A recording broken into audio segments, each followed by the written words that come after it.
ঈদের আনন্দ উদযাপন করে গান শুই না।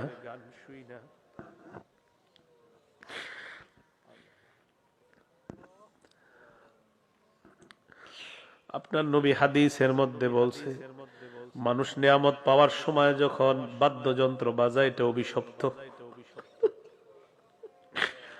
মাবুদ মেহেরবান মাওলা, আমাদের যাদের মোবাইলে গান আছে, নাটক, সিনেমা আছে,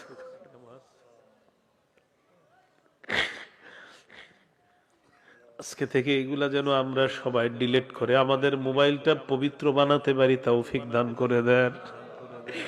আরে আল্লাহ, আমি যদি মারা যাই, আমাদের মোবাইল গুলা তো চেক করে মানুষ কত অপরাধের কথা জানবে।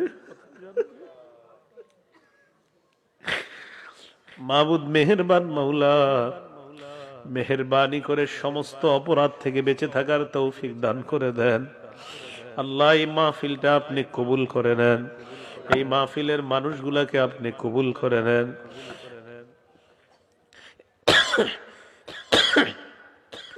শীতের রাতের মধ্যে কষ্ট করে অনেক মুরব্বীরাও বসা আছে। আল্লাহ, সাদা দাড়িওয়ালা অনেক মুরব্বী, তাদের জন্য বড় মায়া হইতেছে। আল্লাহ, আহারে এত কষ্ট করে এই জায়গায় তারা বসা শীতের মধ্যে। আল্লাহ, ওই মুরব্বীদের দিকে তাকাইয়া আমাদের সকলকে আপনি কবুল করে নেন।